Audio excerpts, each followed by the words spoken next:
ជំរាបសួរស្ដីបងប្អូននេះជាប្រភេទងប៉ៃប្រភេទចា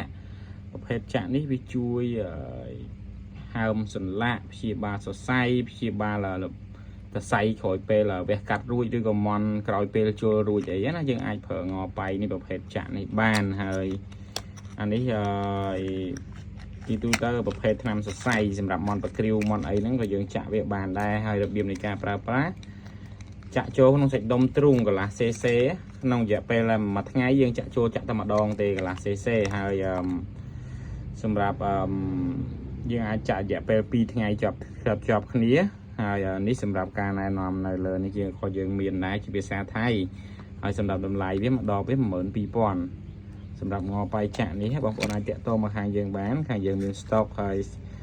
មានស្តុកសម្រាប់ចែកជូនបងប្អូនហើយក៏យើងមានតម្លៃបោះដុំជូនបងប្អូនផងដែរសម្រាប់បងប្អូនដែលត្រូវការតម្លៃបោះដុំបងប្អូនអាចតាក់ទងមកលេខទូរស័ព្ទយើងបានណាបងប្អូនណា